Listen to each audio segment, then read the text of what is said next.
Engagée sur le front moyen-oriental, l'armée française vient en aide à l'armée régulière irakienne pour écarter la menace terroriste djihadiste. Sur le terrain, les forces de Bagdad profitent du savoir-faire et la précision des artilleurs tricolores. Une précision nécessaire pour contrecarrer les avancées des troupes de l'État islamique. Plus de détails avec Andrea Benisti. Des canons capables de tirer à 40 km du front. Avec cet armement, les soldats tricolores espèrent sortir victorieux de la mission Task Force Wagram qui a débuté en septembre dernier. Basés à Qayyarah, ils sont avec les forces de la coalition à 60 km au sud de Mossoul. Leur présence, une béquille sur laquelle peuvent s'appuyer les forces militaires irakiennes 24 heures sur 24 pour combattre leur ennemi commun, le terrorisme. Après les Américains, ce sont les Français qui ont le rôle le plus important dans le soutien de nos forces. Près d'une centaine de militaires français sont déployés à Mossoul. Ils proviennent majoritairement des unités d'artillerie. Ils ont à leur disposition 5 Césars, des camions équipés d'un système d'artillerie. Leurs canons de 8 mètres de long ont déjà fait leurs preuves en Afghanistan et au Mali. Avec une cadence de 6 tirs par minute, l'arsenal militaire d'une extrême précision permet aux soldats d'augmenter leur marge de manœuvre. S'il s'agit de neutraliser ou de détruire, donc nous allons employer des munitions explosives. Nous sommes également en mesure d'éclairer le champ de bataille avec des obus éclairants, d'aveugler ou de couvrir un repli avec un rideau de fumigène. Task Force Wagram, une opération baptisée ainsi en référence à la bataille napoléonienne de Wagram en 1809. L'armée impériale française, qui était aussi une coalition, sort victorieuse grâce à l'usage de son artillerie. Un équipement décisif qui a permis aux troupes françaises de connaître le goût de la victoire face à l'armée autrichienne.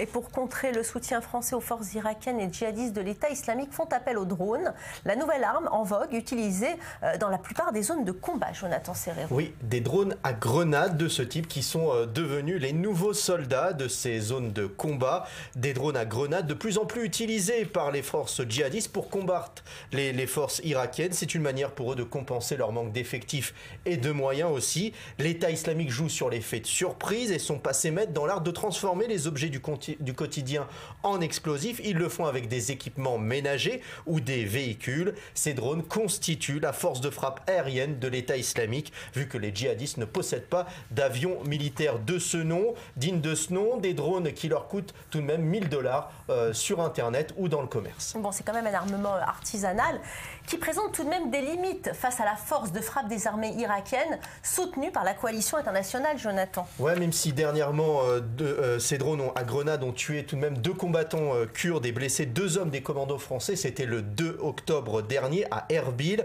La plupart des attaques menées par ces engins se révèlent inefficaces. D'après le porte-parole de la coalition internationale, ces drones, je cite, ne représentent pas une menace existentielle et n'ont aucun impact stratégique. Et pour cause, ces drones ne peuvent pas porter suffisamment d'explosifs pour causer des dégâts significatifs. On écoute le lieutenant-colonel Hussein Moayad nous expliquer donc l'inefficacité de ces drones.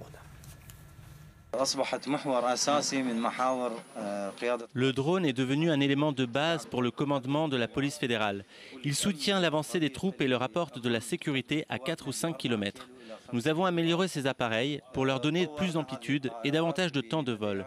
Ces appareils ont permis de cibler des cibles vitales de Daesh en détectant leur position, leur présence et leurs mouvements.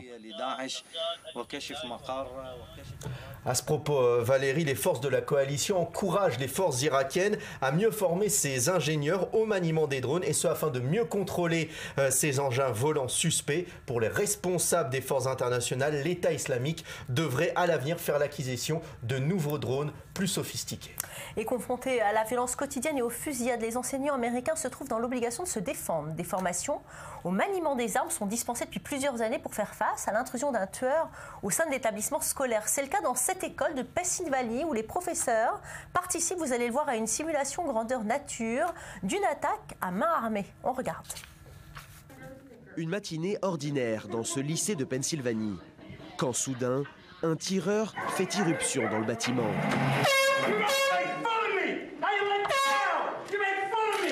Aujourd'hui, ce n'est heureusement qu'un exercice pour préparer ses enseignants en cas d'attaque.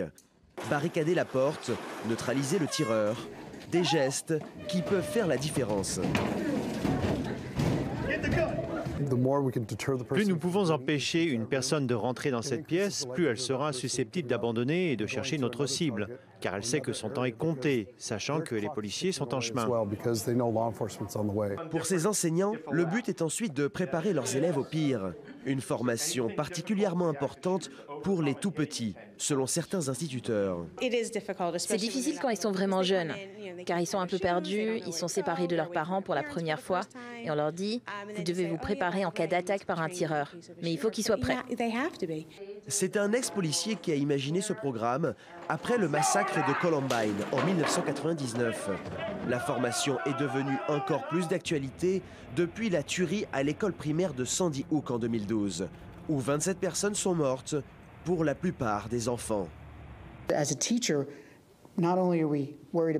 En tant qu'enseignants, non seulement nous devons instruire nos enfants, mais nous devons les préparer au pire, ce qui n'était pas le cas il y a 25 ans. Je ne sais pas, c'est un peu triste quand même. Ce programme aurait déjà formé plus d'1 million de personnes à réagir face à un homme armé, un nombre qui devrait continuer à grandir, car si Barack Obama a bien essayé de légiférer, le Congrès a jusque-là tué dans l'œuf toute réforme sur les armes à feu. Et à présent, direction le Kenya pour une action très visuelle du gouvernement qui tient à marquer l'esprit collectif avec Samuel Calvo, un symbole fort. Tout à fait, oui. Dans une région particulièrement instable, le gouvernement a décidé d'utiliser le feu comme symbole de paix. Sur ces images, vous pouvez voir plus de 5000 armes illégales entassées pour former 3 montagnes artificielles dans la ville de Ngong, près de Nairobi. Une opération très médiatisée avec un écho international. Les autorités espèrent ainsi faire comprendre que le processus de désarmement national est bel et bien engagé. Dans un pays détenant environ 500 000 armes illégales, la lutte ne fait que commencer. On écoute le vice-président kényan. 5250 armes à feu vont être détruites ici, aujourd'hui. La plupart de ces armes nous ont été remises volontairement. Certaines appartiennent à de grands criminels et ont été découvertes par nos forces de sécurité. D'autres font partie des opérations de désarmement menées par le gouvernement kényan. La violence, les conflits communautaires, le vol de bétail, le braconnage et les crimes font de ces armes à feu illégales un danger pour notre pays. Et Samuel, le gouvernement kényan qui n'en est pas son premier coup d'essai. Non, tout à fait Valérie, c'est une méthodologie qui rappelle celle utilisée en avril dernier à la fin d'un sommet consacré à la protection des éléphants. C'était déjà au Kenya à l'époque, 105 tonnes d'ivoire avaient été brûlées à travers 11 bûchers. C'était 16 000 défenses qui avaient été détruites, soit 5% des réserves mondiales d'ivoire. Une action choquante visuellement pour faire le buzz et se positionner clairement contre le braconnage. Il faut savoir qu'au Kenya, la population d'éléphants s'est vue décimée avec 90% des spécimens qui ont disparu en 15 ans. Il resterait aujourd'hui 15 000 éléphants seulement dans tout le pays.